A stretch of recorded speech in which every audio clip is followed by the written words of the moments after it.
बहुत अच्छा हजरत। और अगर थोड़ा सा डिटेल में चलें तो आइए थोड़ा सा और एक्सप्लेन कर देते हैं इसका। बात समझ में आ रही है कि नहीं है?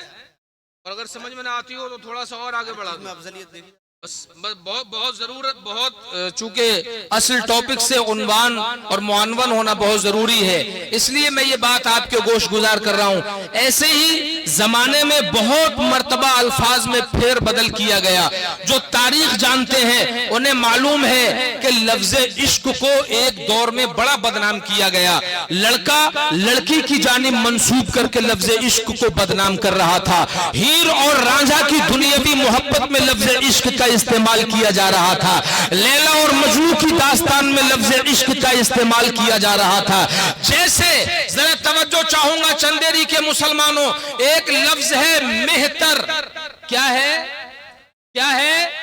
मेहतर।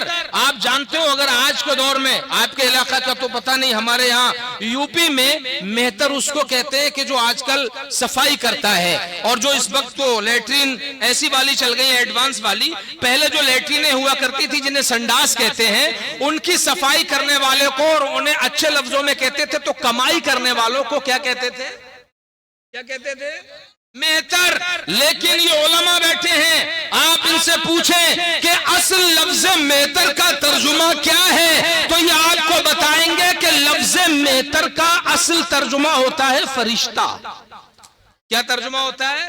और आज भी पुरानी किताबों में लिखा होता है मेहतर जिब्राइल, मेहतर मीकाईल, मेहतर इसराफील, मेहतर इजराइल। भैया ये चाय वाले कहां है?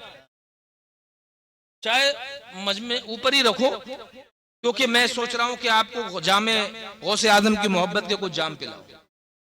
बात तवज्जो से सुन रहे हैं कि नहीं? समझ में आ रही है?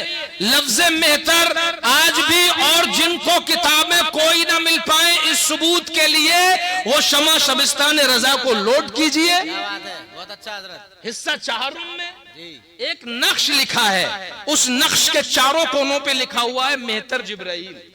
एक कोने पे लिखा है मेहतर मीकाईल, एक कोने पे लिखा है मेहतर इसराफील, एक कोने पे लिखा है मेहतर इजराइल। लेकिन जब लोगों ने लफ्ज मेहतर का इस्तेमाल गंदगी साफ करने वालों के लिए इस्तेमाल करना शुरू किया, तो हमने मेहतर को बदल के उसकी जगह लफ्ज फरिश्ता का यूज करना शुरू कर दिया कि चलो कोई बात नहीं, अल्फाज की अगर लोगों ने लफ्ज को गंदा कर दिया है तो दूसरा लफ्ज इस्तेमाल कर लेते हैं। चंदेरी वालों, इसी मैदान में एक कदम और अगर आगे बढ़ाएं तो एक लफ्ज है मुल्ला। क्या लफ्ज है? मुल्ला। हमारे यहाँ, आपके इलाके का तो खैर मुझे ज्यादा तजुर्बा नहीं है, लेकिन जो हमारा इलाका है उसमें अगर किसी से आज के दौर में मुल्ला कह दो तो लड़ने को सीधा हो जाता है। बोलो बात, आपके इलाके में भी ऐसा ही है ना? मुल्ला कह दो तो आदमी चिढ़ जाता है, ए मुल्ला। अच्छे खासे अगर पिटने के मूड में हो तो रास्ते चलते को मुल्ला कह दो तो ये ख्वाहिश पूरी हो जाएगी। जरूरत पड़ने में। और अगर कोई तगड़ा तंदुरुस्त मौलाना हो और थोड़ा जिस दिमाग का भी अनाड़ी हो, तब तो वो ये ख्वाहिश बदरजाए अतम पूरी कर देगा। पता लगा कि लफ्ज मुल्ला अब एक चिढ़ाने वाला लफ्ज हो गया। अब एक इस जमाने में, और कुछ लोग मुल्ला का इस्तेमाल शैतान के लिए भी करते हैं, लेकिन उलमा की जमात है इसलिए जुर्रत कर रहा हूं। असल लफ्ज मुल्ला का तर्जुमा होता है अपने वक्त का सबसे बड़ा अल्लामा। पुरानी जितनी भी किताबें हैं सब में बड़े बड़े मौलवियों को, बड़े बड़े उलमा को मुल्ला कह के मुखातब किया गया है। और वैसे किताबें भी देखिए, मुल्ला हसन कितनी मशहूर किताब है। ये उलमा बैठे हैं, मेरा परिवार बैठा है माशाल्लाह, ये तायद करेगा। और कितने बड़े आलिम हैं, मुल्ला अली कारी रहमतुल्लाह अलैह, कितने बड़े आलिम हैं, कितने मुल्ला जीवन, ऐसे ऐसे कई नाम तारीख में वो हैं कि जो तारीख के चेहरे से नुकूश को धुंधला करने के बावजूद पूरी तमाज़त के साथ चमक रहे हैं। इससे बताना यह है कि हर दौर में कुछ लफ्ज इधर उधर होते हैं, डिक्शनरी में इधर उधर हो जाते हैं, शब्दकोश बदल जाता है, लेकिन हर दौर में उनकी रिप्लेसमेंट भी हो जाती है, उनकी जगह दूसरे वर्ड का भी यूज कर लिया जाता है। जब लोगों ने लफ्ज मुल्ला को गलत साबित करने की कोशिश की, लफ्ज मुल्ला का मिस यूज किया, लफ्ज मुल्ला का गलत इस्तेमाल किया, इसकी गलत बयानी शुरू की तो हमने लफ्ज मुल्ला की जगह अल्लामा कहना शुरू कर दिया, मौलाना कहना शुरू कर दिया, हजरत कहना शुरू कर दिया। मेहतर का मिसयूज हुआ तो हमने फरिश्ता कहना शुरू कर दिया।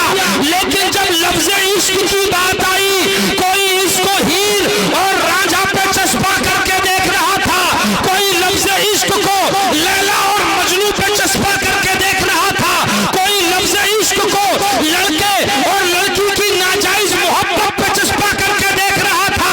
गौसे आजम ने इस लफ्ज की आबियारी की और जीलान में 470 में पैदा होकर के ये बता दिया कि ऐ लोगों, हर लफ्ज से खेल जाओ, ये हो नहीं सकता, क्योंकि इश्क की लाज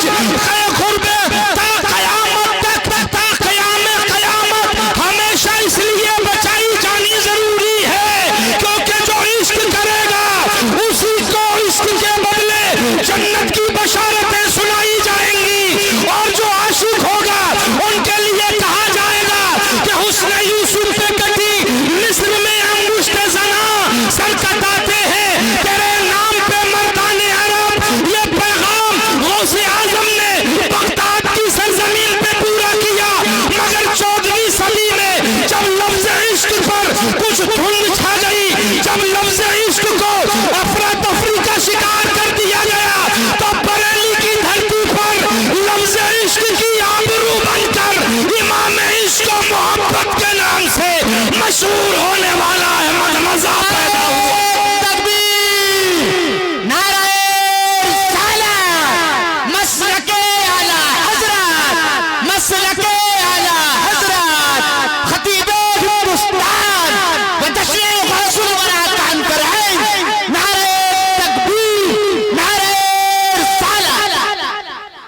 क्या बात है, जिंदाबाद जिंदाबाद जिंदाबाद।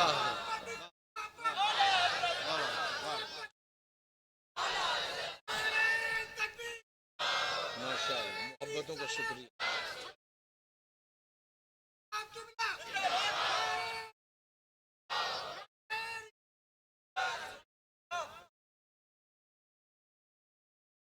अच्छा, चलिए मैं इंशाल्लाह ये भी बता दूंगा, और अगर मैंने ये बता दिया तो आपको वादा करना पड़ेगा आप भी 40 दिन तक वही खाएंगे जो मैं खा रहा हूँ। 40 नहीं, अभी हाशिम हुसैनी साहब बता सकते हैं कि आप खा सकते हैं, उसे बर्दाश्त कर सकते हैं या नहीं कर सकते हैं। लोगों को लगता होगा कि हम बड़े मुर्ग मुसल्लम खाने वाले लोग हैं, बड़े मुर्ग मुसल्लम खा के आए होंगे, लेकिन जो आपके सदर साहब हैं ये तो वही बता सकते हैं कि हमने क्या खाया है, मुर्ग मुसल्लम के होते हुए हमने क्या बनवाया है। लिहाजा खैरी अपनी जगह बात है, हम बस ये कहना चाहते हैं कि लफ्ज इश्क की आबरू से खिलवाड़ नहीं करने दिया जाएगा। ये पैगाम बरेली की धरती पर पैदा होकर मुजद्दिद मियत माजिया इमाम अहले सुन्नत और शाह इमाम अहमद रजा खान ने दिया कि ऐ लोगों, वो और लफ्ज थे जो बदल डाले गए, इस लफ्ज को बदलने की औकात किसी में है ही नहीं, और इसीलिए कलम उठा के लिखा कि इश्क तेरे सदके, इश्क तेरे सदके, इश्क तेरे सदके, जलने से छूटे सस्ते, जो आग बुझा देगी वो आग लगाइए।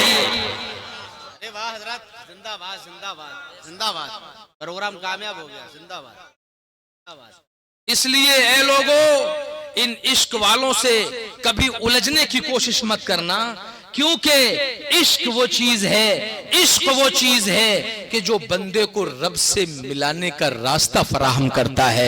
इश्क वो है कि जब घेर लिया जाता है बदर में, बोले 313 ही तो है, मार दो, मगर इश्क वाले थे, बोले तुम तलवार वाले हो, हमारी जिरा पर न जाना, हमारे घोड़ों पे मत जाना, 2-4 हैं, ऊंटों पे मत जाना के 2-4 हैं, अरे ढालों को मत देखना के बोसीदा और टूटी हुई है, हमारे सवारों को मत देखना के गिने चुने हैं, हमारे जिगर में छुपे हुए इश्क की आग का अंदाजा तुम्हें नहीं है।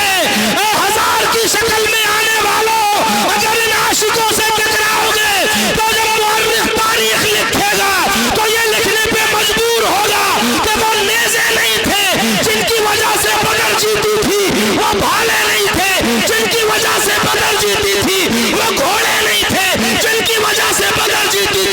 वो सिर्फ और सिर्फ सीनों में छुपा इश्क रसूल था। जिंदाबाद जिंदाबाद जिंदाबाद जिंदाबाद जिंदाबाद जिंदाबाद, वाह वाह वाह वाह, जिंदाबाद।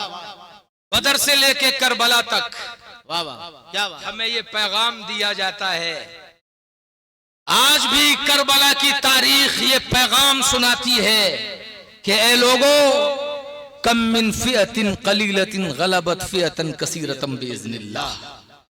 किल्लत और कसरत की बुनियाद पर जंगें नहीं जीती जाती, जंगें तो हौसलों और इश्क की बुनियाद पे जीती जाती। बहुत अच्छा बहुत अच्छा। अब एक बात आ गई, याद आ गई, तो वो भी कहता चलो। इश्क का ताल्लुक दिल से है। कल्बुल मोमिन अर्शुल्लाही, मोमिन का कल्ब खुदा का अर्श होता है। इश्क का ताल्लुक दिल से है और दिल का ताल्लुक सीधे करबला से है। अब जानना चाहते हो कैसे? जानना चाहते हो कैसे? तो सुनो, एक शायर ने 2 पंक्तियों में बात पूरी कर दी। करबला इंसान के सीने में यूं रख दी गई, करबला इंसान के सीने में यूं रख दी गई, 1 मिनट में दिल धड़कता है 72 मरतबा। वाह वाह वाह वाह, क्या शेर है साहब, बहुत अच्छा भाई, बहुत अच्छा बहुत अच्छा, क्या बात। बात समझ में आई? ये कुछ ज्यादा ही समझ में आई। 71 मरतबा धड़के तो डॉक्टर, 73 मरतबा धड़के तो डॉक्टर। हद ये है कि बच्चे का दिल तो माँ के पेट में ही धड़कना शुरू हो जाता है और बार बार अल्ट्रासाउंड पे अल्ट्रासाउंड कराए जाते हैं। अगर डॉक्टर धोखे से भी कह दे कि बच्चे की धड़कन कम हो रही है तो बाप खेल जाता है, माँ परेशान हो जाती है। डॉक्टर कुछ भी करो लेकिन बच्चे की धड़कनें गड़बड़ नहीं होनी चाहिए।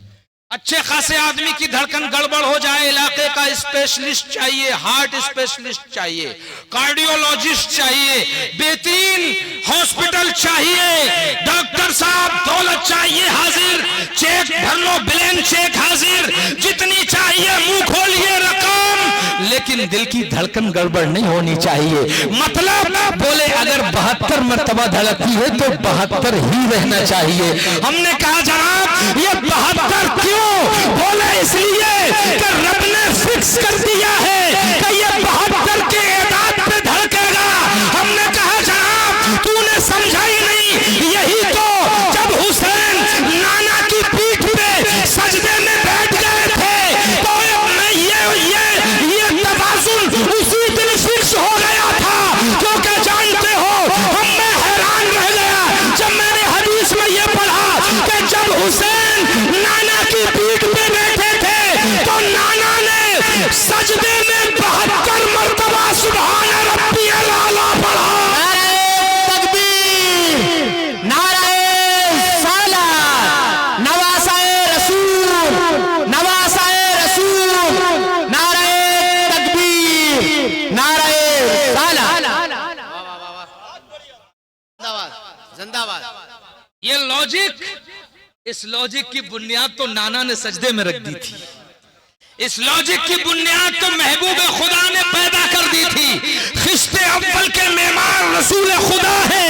और याद रखो मुस्तफा ने सजदे में 72 मरतबा सुभान रब्बियल आला कहकर के पीठ पे बैठे हुसैन को यह साइलेंट मैसेज दे दिया था कि हुसैन 72 मरतबा तस्बीह मैं पढ़ रहा हूँ, इसकी कुर्बानी और इसकी ज़कात 72 जानों को कटा के करबला में तू अदा करेगा।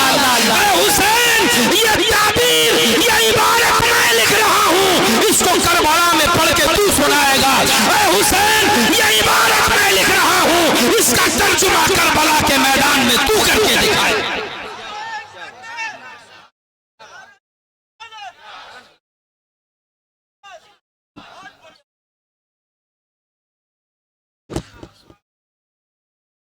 अब फिर से कह लो, करबला इंसान के सीने में यूं रख दी गई। रख दिया करबला इंसान के, क्यों रख दी गई? करबला इंसान के सीने में यूं रख दी गई, 1 मिनट में दिल धड़कता है 72 मरतबा। ए हुसैन तेरी शहादत को अगर लोग जुबान से याद नहीं करेंगे उनकी मर्जी है, जुबान पे कंट्रोल है, रोकी जा सकती है। ए हुसैन तेरी बात अगर लोग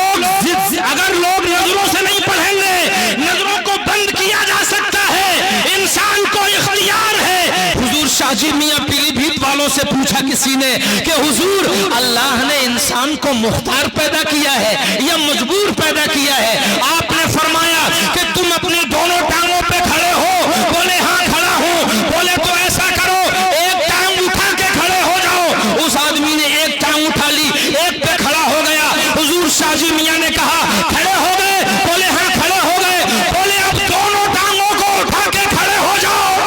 जिंदाबाद जिंदाबाद जिंदाबाद। क्या बात है बाबा हजरत, सुभान अल्लाह, क्या बात। आदमी हाथ जोड़ के दस्त बस्ता अर्ज गुजार हुआ, हुजूर एक टांग उठा कर तो खड़ा हुआ जा सकता है, लेकिन दोनों टांगे उठाकर खड़ा नहीं हुआ जा सकता। अल्लाह के वली ने एक चुटकी में मसला हल कर दिया। बोले सुन, एक टांग पे उठाकर एक टांग पे खड़ा हो जाए, इतना अल्लाह ने मुख्तार पैदा किया है। और दोनों टांगों को उठा के खड़ा नहीं हो सकता, इतना अल्लाह ने मजबूर पैदा किया। जिंदाबाद जिंदाबाद। क्या बात समझ में आ रही है कि नहीं? तो अगर जिक्र हुसैन से, और ये हुसैन के बेटे हैं गौसे आजम, नजीबुत तरफैन सैयद है, सुभान अल्लाह। जब बेटे की बात हो तो बाप की भी थोड़ी सी आ गई है, वो भी सुन लो। तवज्जो करिए मेरे भाइयों, जुबान को रोक लो जिक्र हुसैन से, इख्तियार दिया है। आंखों को बंद कर लो, नहीं पढ़ेंगे, इख्तियार है।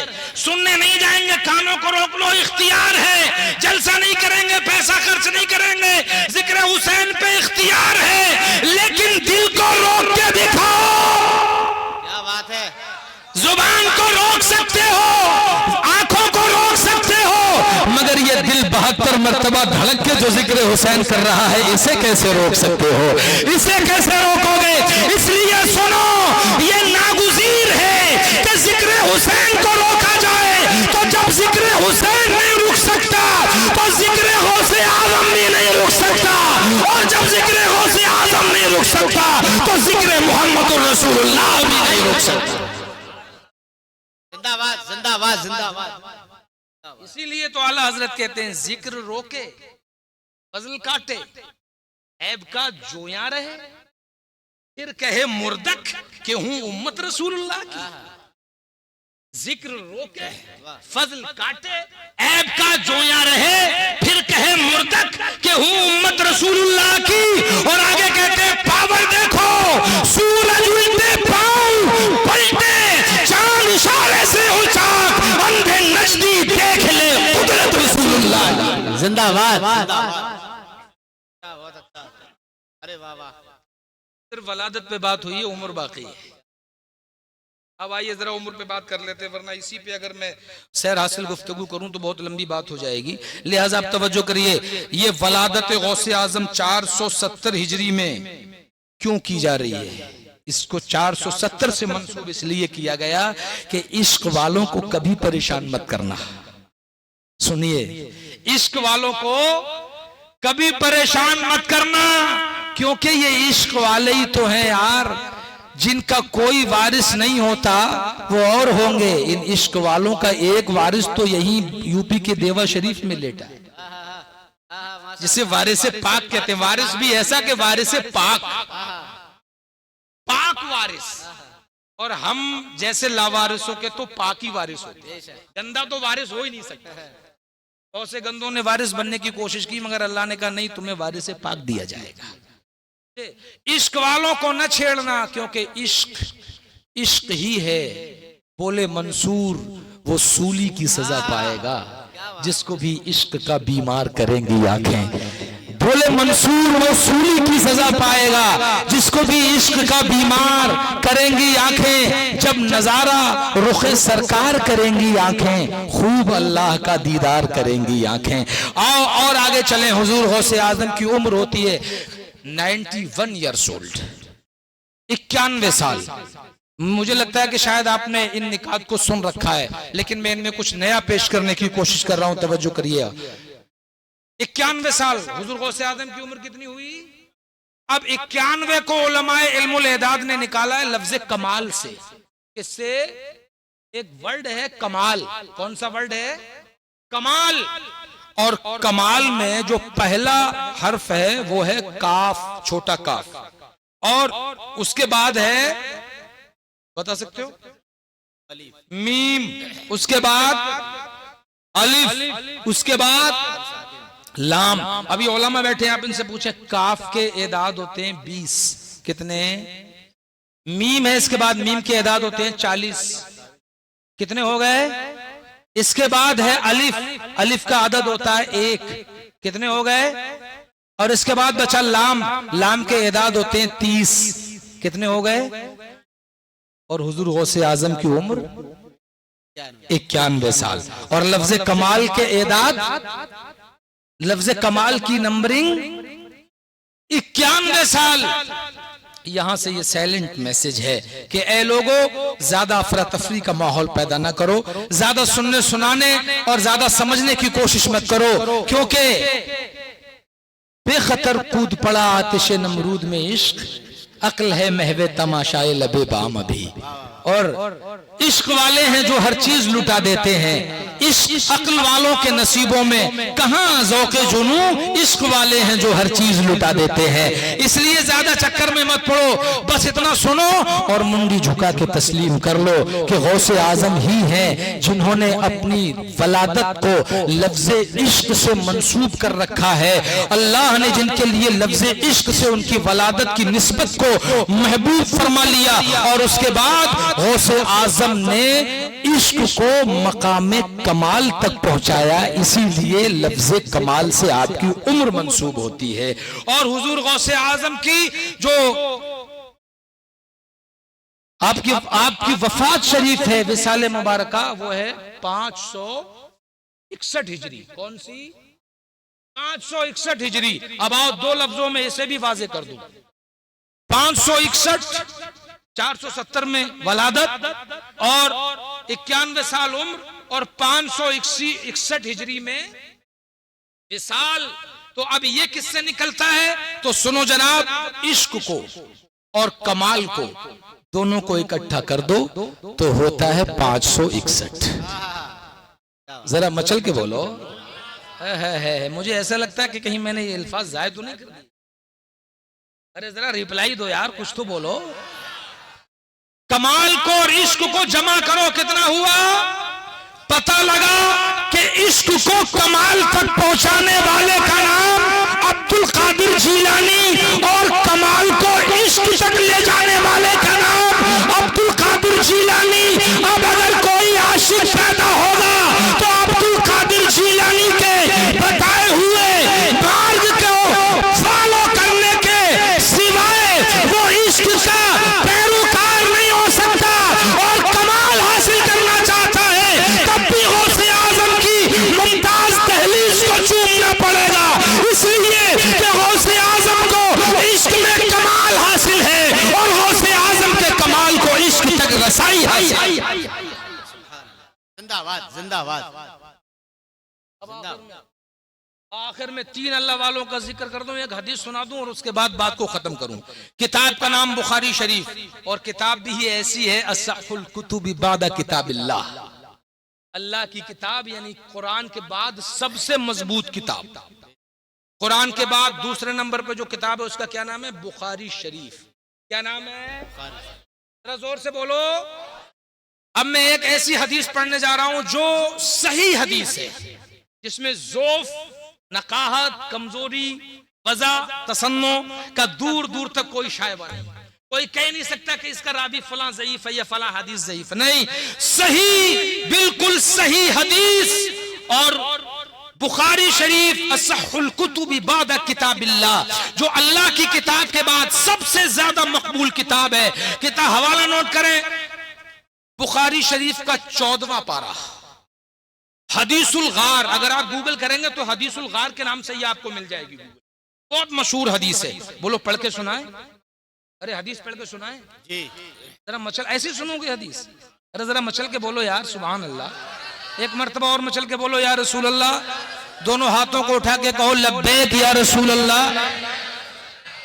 हदीसुल गार 14वां पारा बुखारी शरीफ, क़ाला बैनमा सलासतु नफरिन मिम्मन काना क़ब्लकुम यमशूना इज़ असाबहुम मतरुन फ़अवौ इला गारिन फंतबक़ अलैहिम फ़क़ाला बअदुहुम लिबअदिन इन्नहु वल्लाहि ला युंजीकुम इल्ला सिद्क़ फलयदउ कुल्लु रजुलिन मिनकुम बिमा यअलमु अन्नहु क़द सदक़ फ़ीह फ़क़ाला वाहिदुम मिनहुम अल्लाहुम्मा इन कुन्त तअलमु अन्नहु काना ली अजीरुन अमिल ली अला फ़रक़िन मिन अरुज़्ज़िन फ़ज़हब व तरका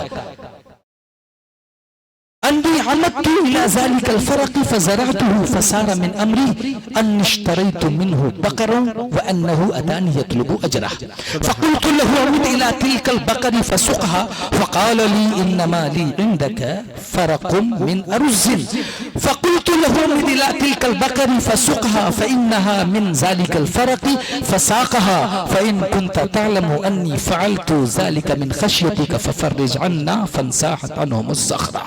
सुभान अल्लाह, सुभान अल्लाह। बहुत लंबी हदीस है, मैंने सिर्फ 1/3 पढ़ी है, अभी 2/3 बाकी है। पहले इसका तर्जुमा कर दूं, उसके बाद अगले वाला टुकड़ा आपको सुनाता हूं। बोलो इसका तर्जुमा करूं। किताब का नाम बुखारी शरीफ, असहुल कुतुब बाद किताबिल्लाह, 14वां पारा, हदीसुल गार। मुस्तफा फरमाते हैं, काला बैनमा सलासतु नफर मिम्मन काना क़ब्लकुम, ऐ लोगों सुनो, तुमसे पहले की उम्मत में 3 लोग थे। कब? पहले वाली उम्मत में, इसमें नहीं। कब? पहले वाली उम्मत में 3 लोग थे। यमशूना इज़ असाबहुम मतरुन फ़अवौ इला गारिन फंतबक़ अलैहिम। फरमाते हैं मुस्तफ़ा कि वो रास्ते में चल रहे थे कि चलते चलते अचानक बारिश आ गई। उन्होंने अपने आप को बारिश से बचाने के लिए इधर उधर देखा, कोई जगह सर छुपाने के लिए नहीं मिली। एक पहाड़ की खो नजर आई, एक गार नजर आई, तो तीनों उस गार में चले गए। सोचा बारिश खत्म हो जाएगी तो निकल जाएंगे। जब गार में पहुंचे तो कुदरत खुदाबंदी के गार के मुंह पर एक बहुत बड़े पहाड़ की चट्टान सरक करके आ गई और गार का मुंह बंद हो गया। अब तीनों अंदर पैक हो गए और तीनों ने अपनी जान को खतरे में पाया तो आपस में कहने लगे, फ़क़ाला बअदुहुम लिबअदिन इन्नहु वल्लाहि या हाउलाई ला युंजीकुम इल्ला सिद्क़। कहने लगे कि ऐ लोगों, अब इस वक्त तुम्हें कोई भी चीज सच्चाई के सिवा नहीं बचा सकती। फलयदउ कुल्लु रजुलिन मिनकुम बिमा यअलमु अन्नहु क़द सदक़ फ़ी। तो वो कहने लगे कि अब उसके जरिए से, उसके वसीले से दुआ करो जो काम तुमने अपनी जिंदगी में सच अल्लाह के लिए किया हो। तो उनमें से फ़क़ाल वाहिदुम मिनहुम, उनमें से एक आदमी आगे बढ़ा, उसने हाथ उठाए और अर्ज की, मौला तू जानता है कि मेरे पास एक मजदूर था जो 4.5 किलो एक सा चावल यानी धान के बदले मेरी मजदूरी करता था। एक दिन मजदूरी करते करते अचानक मजदूरी छोड़ के गायब हो गया। मैंने उसका इंतजार किया, वो नहीं आया। धान खराब हो रहे थे, इतने में धान को बोने का सीजन आ गया। तो मैंने सोचा कि यार धान खराब हो रहे हैं, इसलिए इनकी काश्त कर देता हूं। फ़ज़रअतुहु फ़सारा मिन अमरी, तो मैंने उनको लिया और जमीन में बो दिया। उसके बाद जब वो अपनी जवानी को पहुंचे, जब फसल पक के तैयार हुई, तो जब मैंने उनको काटा तो वो इतने ज्यादा निकले, अल्लाह ने इतनी बरकत की कि उससे एक गाय की कीमत तैयार हो गई और मैंने गाय खरीद ली। अभी गाय खरीदे हुए चंद दिन गुजरे थे कि वो मजदूर पलट के आ गया और आने के बाद कहने लगा, अन्नहु अतानी यत्लुबु अजरा, उसने अपनी उजरत तलब की और कहने लगा मेरी उजरत कहां है? तो फ़क़ुल्तु लहु अमिद इला तिल्कल बक़री फ़सुक़हा, मैंने कहा ये गाय तेरी उजरत है, ये ले जा। तो वो कहने लगा नहीं नहीं, मेरे तो सिर्फ 4.5 किलो धान है तेरे पास। तो मैंने कहा जनाब ये 4.5 किलो धान मैंने बो दिए थे, वो इतने हो गए कि मैंने उससे गाय खरीद ली। अब ये गाय हकीकत में तेरी है। फ़साक़हा, तो वो हाँक के ले गया। फ़इन कुन्त तअलमु अन्नी फ़अलतु ज़ालिका मिन ख़श्यतिका फ़फ़र्रिज अन्ना फ़न्साहत अन्हुमुस ज़ख़रा। या अल्लाह तू जानता है अगर मैंने ये काम तेरे डर से किया है तो तुझे इसी काम का वसीला ये पत्थर हटा दे। मुस्तफा कहते हैं उसकी दुआ कबूल हुई और पत्थर थोड़ा सा हट गया। नारे तकबीर, नारे रिसालत, खतीबे हिंदुस्तान, जश्न गौसुल वरा कॉन्फ्रेंस, नारे तकबीर, नारे रिसालत, जिंदाबाद जिंदाबाद। अम्मा जनाब, ये बात हम उस दौर में कर रहे हैं जब लोग मजदूर की मजदूरी पी जाने में कोई कबाहत महसूस नहीं करते। जब लोग इस दौर में जब तक मजदूर से काम करा के महीने भर चक्कर न कटवा लें, उस वक्त तक उनकी जेब से पैसा नहीं निकलता। जब तक वो मजदूर के खून पसीने की कमाई से अपनी थोंद ना बढ़ा लें, अपना पेट ढोल की तरह ना कर लें हराम खा खा कर, तब तक उनके कलेजे को चैन नहीं आता। ये वो दौर है। बोलो बात गलत तो नहीं है। और हद तो ये है कि मजदूरों के एक समूह को लोग ले जाते हैं ठेकेदारी के नाम पे, चलो फला जगह ठेकेदारी पे। मजदूर बेचारा दौड़ा दौड़ा चला जाता है, और जब उनको एक एक महीना काम करते हुए हो जाता है तो ये जो चंद दिन का ठेकेदार है ये उन्हें चाल चलाना शुरू कर देता है। वो ऊपर से पैसे नहीं मिले हैं अभी, ले लेना ले लेना ले लेना। वो बेचारा थक हार के अपने घर से पैसे डलवा के अपने घर को वापस आ जाता है, मगर इसकी हांडी में अंडे मुर्गे खूब पक रहे हैं, इसके घर में तमाम तैयारियां चल रही हैं, मगर मजदूर को 6-6 महीने टहलाता है। अल्लाह अकबर। जरा वो लोग इस हदीस से सबक हासिल करें, इबरत हासिल करें। वो शख्स कितने दिनों के बाद आया, कितने दिनों में धान की फसल पक के तैयार होती है। ईमानदारी देखिए, उस धान की फसल को काश्त करके इसने जो गाय खरीदी तो ये नहीं कहा 4 किलो धान ले जा, 1 सा चावल ले जा, नहीं, जितने से ये फसल तैयार हुई है और जो गाय खरीदी है पूरी गाय तेरी है। जब अल्लाह ने इसका खुलूस कबूल फरमाया, इसकी दुआ कबूल फरमाई और पत्थर हट गया। अब अगले वाले का हाल सुनिए। फ़क़ाल अल-आख़रु अल्लाहुम्मा इन कुन्त तअलमु अन्नहु कान ली अबवानि शैख़ानि कबीरानि फ़कुन्तु आतीहिमा कुल्ल लैलतिन बिलबनि गनमिन ली फ़अब्तअतु अलैहिमा लैलतन फ़जीतु वक़द रक़दा व अहली व इयाली यतदाग़ून मिनल जूअ फ़कुन्तु ला अस्क़ीहिम हत्ता यशरब अबवाया फ़करिहतु अन ऊक़िज़हुमा व करिहतु अन अदअहुमा फ़यस्तकिन्ना लिशरबतिहिमा फ़लम अज़ल अंतज़िरु हत्ता तलअल फ़ज्र फ़इन कुन्त तअलमु अन्नी फ़अल्तु ज़ालिका मिन ख़श्यतिका फ़फ़र्रिज अन्ना फ़न्साहत अन्हुमुस सख़रतु हत्ता नज़रू इलस समा। सुभान अल्लाह, सुभान अल्लाह। दूसरा आदमी आगे बढ़ा, पत्थर तो हट गया था पहले वाली की दुआ से, लेकिन थोड़ा हटा था। अब दूसरा आदमी आगे बढ़ा, हाथ उठाए, मौला तू जानता है मेरे 2 बूढ़े माँ बाप हैं। कितने? 2 बूढ़े माँ बाप। अब वो जवान सुने जो इस मजमे में बैठे हैं, जिनके माँ बाप बूढ़े हैं, बहुत गौर चाहता हूं मैं उनकी। कहा मेरे 2 बूढ़े माँ बाप हैं। या अल्लाह, मैं हर रात जब घर आता था तो उनके लिए बकरी का दूध लेके आता था, लेकिन एक दिन मैं आने में जरा लेट हो गया। जब मैं आया तो मैंने देखा मेरे दोनों माँ बाप सो चुके हैं। मैंने सोचा कि अगर मैं इन्हें जगाऊंगा तो इनकी नींद खराब हो जाएगी, लेकिन अगर ना जगाऊं तो फिर ये कमजोर हो जाएंगे दूध ना पीने की वजह से, और अगर मैं चला गया और ये जागे और इन्होंने मुझे आवाज नहीं दी तो ये भूखे रह जाएंगे। हालांकि मेरे बीवी बच्चे भूख की वजह से तड़प रहे थे, लेकिन मैंने उन्हें नहीं पिलाया। तो मैं पहले माँ बाप के पास गया, उनकी चारपाई के करीब खड़े होकर उनके जागने का इंतजार करता रहा, लेकिन वो नहीं जागे। हद ये कि मैं अपने हाथ में दूध का बर्तन लेकर पूरी रात खड़ा रहा। वो पूरी रात सोते रहे हत्ता तलाल फज्र, यहाँ तक कि फज्र का टाइम हो गया। फ़इन कुन्त तअलमुन फ़अल्तु ज़ालिका मिन ख़श्यतिका फ़फ़र्रिज अन्ना फ़न्साहत अन्हुमुस सख़रा हत्ता नज़रू इलस समा।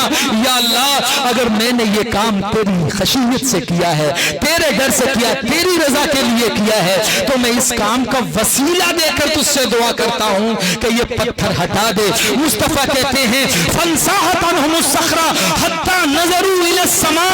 अब की मर्तबा पत्थर इतना हट गया कि उन्होंने आसमान देख लिया। सुभान अल्लाह, सुभान अल्लाह। आ रही है तो क्या बोलो यार। सुभान अल्लाह। मुस्तफा जाने रहमत के बताए हुए वाक़ियों को मैं बयान कर रहा हूं, किसी और ने नहीं बताया, मेरे नबी ने इरशाद फरमाया। अब जरा वो जवान गौर करें जो अपनी बीवी को अंदर बेडरूम में ले जा करके खोया ला के खिलाते हैं, सोन पपड़ी ला के खिलाते हैं, मिल्क बादाम ला करके पिलाते हैं, और माँ बाप जो बाहर बरामदे में लेटे हुए हैं उनके पास से बगल में दबा करके ऐसे गुजर जाता है जैसे चोर निकल के गया हो। अंदर चोंचे लड़ रही हैं, खाले खाले। वो अल्फाज में इस्तेमाल नहीं कर सकता और करना भी नहीं चाहता हूं। आज आनू जानू सब बातें हो रही हैं, और सुबह को वो सारी पन्नियां और सारे रैपर निकाल के वहां कूड़े के ढेर में फेंक के आ रहा है छुपा करके। अगर माँ बाप की नजर भी पड़ जाए, बेटा रात क्या लाए थे? नहीं नहीं नहीं नहीं, वो अब्बा वो अम्मा तुम्हारे जानने का नहीं, वो कुछ ऐसी चीज थी, वो तुम्हारे समझने की नहीं है। ए नौजवान, तू किस किस गफलत में है, कहां पर तेरी गैरत मरी हुई है, जरा गौर तो कर। मेरे मुस्तफा किस खूबसूरत नौजवान की बात सुना रहे हैं। वो कहता है अहली वअयाली यतनागून मिनल जू, मेरे बीवी बच्चे भूख से बिलक रहे थे, लेकिन मैं मगर मैं जब तक के अपने माँ बाप को नहीं पिला लेता था, अपने बीवी बच्चों को नहीं पिलाता था।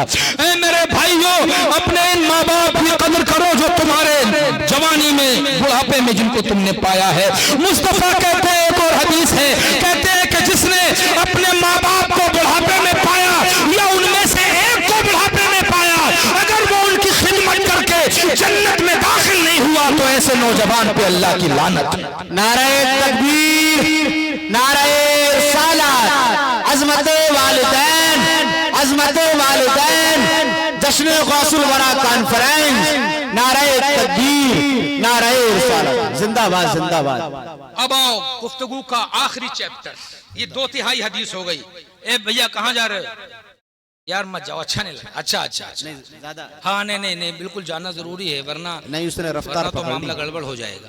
लिहाजा तवज्जो कीजिएगा। अब मैं हदीस का आखिरी पार्ट पढ़ने जा रहा हूँ, बहुत तवज्जो करिए। ये अभी बहुत लंबी हदीस है, आखिरी पार्ट पढ़ने जा रहा हूँ हदीस का। कहिए सुभान अल्लाह। बोलो इजाजत है पढ़ें या यहीं खत्म कर दें, अगली बार आए तो पढ़ें? चलिए यहीं खत्म करते हैं, अगली बार इंशाल्लाह पूरी करें। पूरी सुनेंगे तो जरा एक एक आदमी सुभान अल्लाह तो बोल दो यार।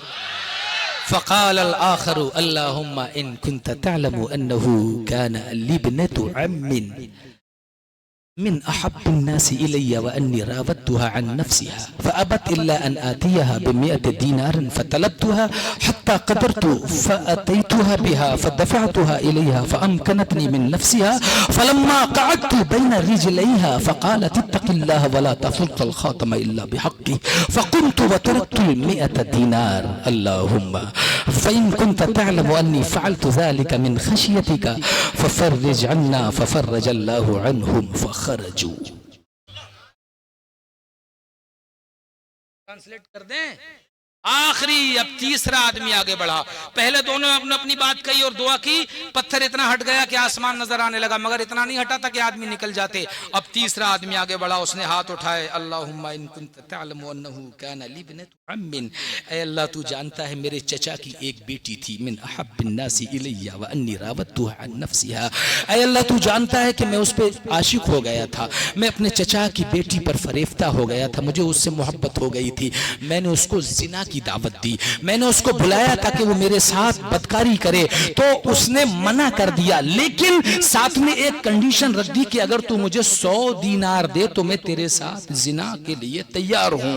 वो नौजवान कहता है कि या अल्लाह तू जानता है उन्हीं दिनों मुझे कहीं से 100 दीनार मिल गए, तो मैंने उसे दे दिए, और जब मैंने उसे दे दिए तो वो मेरे साथ जिना के लिए राजी हो गई। मैं उसे खलवत में लेके गया और जब मैं जिना के लिए उसके करीब बैठ गया, अब कोई चीज हाइल न थी बीच में, बस कुछ भी कोई रुकावट नहीं थी कि इतने में उसके मन में क्या आया, उसके मुंह में से ये निकला, फ़क़ालत इत्तक़िल्लाह, ऐ नौजवान अल्लाह से डर। पता नहीं क्या उसके जहन में आया, वला तफ़ुद्दल ख़ातम इल्ला बिहक़्क़ि, तो कहता है कि उसने कहा या अल्लाह, उसने कहा कि अल्लाह से डर और मेरी इज्जत को हक के मेहर के बगैर तार तार न कर। फ़क़ुमतु, तो मेरे दिल में भी ऐसा अल्लाह का डर बैठा कि मैं खड़ा हो गया। जिंदाबाद जिंदाबाद। व तरक्तुल मिअता दीनार, और मैंने 100 दीनार भी छोड़ दिए। तो दीनार भी मैंने उससे रिटर्न नहीं मांगे, मैंने उससे वापस तलब नहीं किए, मैंने छोड़ दिए। फ़इन कुन्त तअलमु अन्नी फ़अलतु ज़ालिका मिन ख़शियतिका फ़फ़र्रिज अन्ना फ़फ़र्रज अल्लाहु अन्हुम फ़ख़रजू, ऐ अल्लाह तो अगर मैंने ये काम तेरे डर से किया है, तेरी रजा के लिए किया है, तो पहाड़ का पत्थर हटा दे, हमें निकलने का रास्ता दिखा दे। अल्लाह के रसूल कहते फ़फ़र्रज अल्लाहु अन्हुम, उनके लिए अल्लाह ने पूरा पत्थर हटा दिया, फ़ख़रजू, और वो आसानी के साथ निकल गए। सुभान अल्लाह सुभान अल्लाह, जिंदाबाद जिंदाबाद, सुभान अल्लाह। अब आओ पॉइंट। अब तक तो मैं जरा एक्सप्लेन कर रहा था, पॉइंट पे ये बात किसने बताई? अल्लाह के रसूल, अल्लाह के रसूल सल्लल्लाहु अलैहि वसल्लम। और कब की बताई? पिछली उम्मत की, इस उम्मत की नहीं, पिछली उम्मत की। अब तवज्जो करिएगा। और पिछली उम्मत का हाल क्या था? पिछली उम्मतों के अंबिया अर्ज कर चुके थे, मौला उम्मत मुहम्मदिया के फजाइल जब अल्लाह ने उन्हें बताए तो वो अर्ज कर चुके थे, मौला कि अगर इतने फजल वाली उम्मत है तो फिर तू हमें नबी न बनाता, काश उनका उम्मती बनाता, जिंदाबाद, काश उनका उम्मती बना के पैदा करता। ये उस उम्मत की बात है, जबकि हम इस उम्मत में हैं, गुनाह करने का मन बनाए, नेक बुराई नहीं लिखी जाती, गुनाह के करीब पहुंच जाए तब तक बुराई नहीं लिखी जाती, जब गुनाह कर देते हैं तब उस गुनाह का बदला लिखा जाता है। और नेकी का हाल ये है, नियतुल मोमिन खैरुम मिन अमली।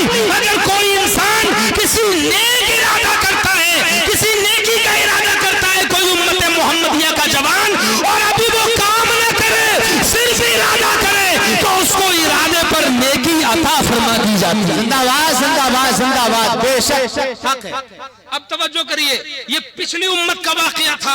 अब पिछली उम्मत के कुछ लोग इतने समझदार थे कि जब वो फंसे तो उन्होंने ये नहीं कहा या अल्लाह तू हो मेरा रब, मैं तेरा बंदा, बीच में वसीले की क्या जरूरत है, तू तो डायरेक्ट मेरी सुन ले, तू मेरा रब है, मैं तेरा बंदा हूँ, नहनु अक़रबु इलैहि मिन हब्लिल वरीद, तू तो मेरी शेरक से भी ज्यादा करीब है, ऐ अल्लाह मेरी बात सुन ले। तो पता लगा उन्होंने ये नहीं कहा बल्कि अपने अमल को वसीला बनाया। जिंदाबाद, जिंदाबाद, जिंदाबाद, हक है, हक है। किसको वसीला बनाया? अमल को वसीला, अपने अमल को वसीला बनाया। आज कुछ लोग कहते हैं कि नहीं साहब डायरेक्ट अल्लाह से मांगो, वो हमारी करीब से बहुत करीब है। अरे हम कब कहते हैं वो करीब नहीं है? यकीनन रगे जहां से करीब है, लेकिन उसे पसंद ये है मा आताकुमुर रसूल फखुज़ू व मा नहाकुम अन्हु फंतहू। मैं जो तुम्हें दूं वो ले लो, ये भी कह सकता था, लेकिन नहीं, जब लेने की बात आई तो कहा कि अगर लेने का जब मन हो तो रसूल की बारगाह में जाओ, जो दे उसे ले लो, और ये जिससे मना करे उसी से रुक जाओ। जिंदाबाद, जिंदाबाद, बेशक हक है, बहुत खूब, वाह वाह वाह, जिंदाबाद, क्या बात है। बात समझ में आई कि नहीं? आगे तक की समझ गई? आगे तक की बता दूं। मुस्तफा जाने रहमत कहते हैं कि ये वसीले वाले, तीनों लोग वसीले वाले, और इन्होंने अपने अमल को वसीला बना के कहा फ़इन कुन्त तअलमु अन्नी फ़अलतु ज़ालिका मिन खशियतिक। ऐ अल्लाह अगर मैंने तेरी खशियत से, तेरे डर से, तेरे लिए अगर ये काम किया है तो इस काम की वजह से ये पत्थर हटा दे, इस काम की वजह से। अब तवज्जो करिएगा मेरे भाइयों, उनके पास तो वसीले के लायक काम था, लेकिन आओ इसीलिए तो हम रजा को फॉलो करते हैं, फिक्र रजा। वो कहते हैं कि या रसूल अल्लाह मेरे पास तो कुछ ऐसा है ही नहीं कि जिसको मैं जन्नत का वसीला समझूं, या रसूल अल्लाह नमाजें हैं तो, लेकिन मैं नहीं समझता कि नमाजों के बदले मुझे जन्नत मिल जाएगी, रोजे हैं तो, मगर मैं अपने रोजों पे नाज नहीं करता, हज है तो, लेकिन मैं अपने हज पे नाज नहीं करता। ऐ अल्लाह मेरा तो नाज ये है, इश्क तेरे सदके जलने से छूटे सस्ते, जो आग बुझा देगी वो आग लगा। नारे तकबीर, नारे मसलके आला हजरत, मसलके आला हजरत, खतीबे हिंदुस्तान व जश्न गौसुल वरा कॉन्फ्रेंस, नारे तकबीर, नारे साला। तो बात समझ में आई कि नहीं? और हाला हजरत ने इसकी तर्जुमानी कर दी, बहुत एक्सप्लेन कर दिया। क्या ही ज़ौक़ अफ़ज़ा शफ़ाअत है तुम्हारी, वाह वाह, क्या ही ज़ौक़ अफ़ज़ा शफ़ाअत है तुम्हारी, वाह वाह। कर्ज लेती है गुनाह, कर्ज लेती है, क्योंकि मुस्तफा का फरमान है शफाअती लिअहलिल कबाइर, मेरी शफाअत तो गुनाहगारों के लिए है। आला हजरत की तरफ फिक्र तो देखो, कहते हैं महशर में कितने मुत्तकी ऐसे होंगे जिनके पास अमल ऐसे होंगे कि उनकी वजह से जन्नत में जा सकते हैं, लेकिन उस दिन वो गुनाह को ढूंढ रहे होंगे, काश कोई गुनाह दे दे। क्यों कि शफाअती लिअहलिल कबाइर जो उन गुले कुद्स की पत्तियों से निकल चुका है, जो मुस्तफा फरमा चुके हैं कि मेरी शफाअत तो गुनाहगारों के लिए है,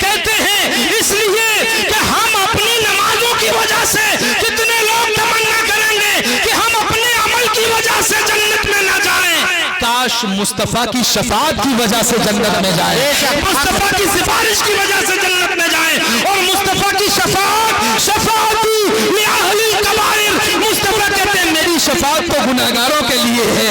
तो इसीलिए तो आला हज़रत कहते हैं क्या ही ज़ौक़ अफ़ज़ा शफाअत है तुम्हारी, वाह वाह। कर्ज लेती है गुनाह, परहेजगारी वाह वाह। जिंदाबाद जिंदाबाद जिंदाबाद। हमारे पास कोई अमल ऐसा नहीं कि जिसको हम अपनी निजात का जरिया, निजात की गारंटी समझें। हमारे पास अगर कोई अमल है तो सिर्फ मुस्तफा की मोहब्बत है, बेशक हक है, सिर्फ हक है। मुस्तफा जाने रहमत की जात है जिसको जन्नत की जमानत समझा जा सकता है, जन्नत की गारंटी समझा जा सकता है। इसीलिए हम 11वीं मनाते हैं। बात समझ यार, मैंने इतनी लंबी चौड़ी बात सिर्फ इतनी बात कहने के लिए करी है कि इसीलिए हम 11वीं वाले हैं, इसीलिए हम 12वीं वाले हैं, इसीलिए हम छठी वाले हैं, इसीलिए हम गौसे आजम का जुलूस निकालने वाले हैं। इसीलिए किसी शायर ने कहा है कि ख्वाजा की छठी हो या बड़े पीर की 11। अरे जरा मचल के बोलो यार, सुभान अल्लाह। ख्वाजा की छठी हो या बड़े पीर की 11, अजी सुन्नी न करेगा तो भला कौन करेगा। हक है, सुन्नी न करेगा तो भला। बाली से मेरी उठ के न जाओ मेरे आका, मुंह वक्त नजा किबला नुमा कौन करेगा। जिंदाबाद जिंदाबाद, बहुत अच्छा। वक्त नजा किबला नुमा कौन करेगा। हजरत का शेर कह लो और बात खत्म। हम कहते हैं तुझसे और जन्नत से क्या मतलब, आगे का तुम ही कह दो यार। तुझसे और जन्नत से क्या मतलब, दूर हो। हम रसूलुल्लाह के, जन्नत रसूलुल्लाह की, और हम वसीले के कायल हैं। अब मुझे बताओ, मैंने जो हदीस पढ़ी है क्या ये एविडेंस के लिए कमजोर है, साक्ष्य के लिए कमजोर है? कसम खुदा की, जो भारतीय साक्ष्य अधिनियम है ना, वो पूरा एक्ट इस हदीस के एक टुकड़े के सामने कुछ नहीं है। बेशक। चूंकि मैं लॉ का स्टूडेंट भी हूं इसलिए आपसे ये बात कह रहा हूं। ये एक ऐसी गारंटी है, ऐसी जमानत है, ये एक ऐसी श्योरिटी है कि जो जन्नत में ले जाने के लिए हम सुन्नियों के पास प्रमाण है। और इसीलिए तो आला हजरत कहते हैं कि ऐ अल्लाह, हम तेरे तो हैं मगर कैसे, डायरेक्ट नहीं, हम हैं उनके, वो है तेरे तो हुए हम तेरे। हम हैं उनके, डायरेक्ट नहीं, हम तेरे, हम हैं उनके, वो है तेरे तो हुए हम तेरे। इससे बढ़कर तेरी समत और वसीला क्या है। जिंदाबाद जिंदाबाद। अब आओ आखिर में वो शेर जो मुझे गुफ्तगू के शुरू में पढ़ना चाहिए था लेकिन मैंने बचा के रखा। आला हजरत कहते हैं तुझसे दर से सग और सग से है मुझको निस्बत, मेरी गर्दन में भी है दूर का डोरा तेरा। इस निशानी के जो सग है नहीं मारे जाते, हश्र तक मेरे गले में रहे पट्टा तेरा। वहां जा मर्तबा ऐ गौस है बाला तेरा, ऊंचे ऊंचों के सरों से कदम आला तेरा। वो क्या दबे क्यों दबे, क्या दबे क्यों दबे, क्या दबे जिस पे हिमायत का हो पंजा तेरा। शेर को खतरे में लाता नहीं कुत्ता तेरा। क्या बात है, वाह। अल्लाह रब्बुल इज्जत इस 11वीं के वसीले को हमारी निजात का जामिन बनाए। परवरदिगार आलम की बारगाह में दुआ है कि मौला ताला हमें बरोज़े हश्र गुलामान गौसे आज़म के झुंड में उठाए, हमें गौसे आज़म के सच्चे मुरीदों में कबूल फरमाए और अल्लाह रब्बुल इज़्ज़त हम सबको मुल्क की बका और इत्तिहाद के लिए एक और नेक बनकर के रहने की तौफीक अता फरमाए। अस्तगफिरुल्लाह रब्बी मिन कुल्लि ज़ंबिन व अतूबु इलैह। एक मरतबा सब लोग मेरे साथ मिलकर पढ़ें, ला इलाहा इल्लल्लाह मुहम्मदुर रसूलुल्लाह सल्लल्लाहु तआला अलैहि वसल्लम। अस्सलामु अलैकुम।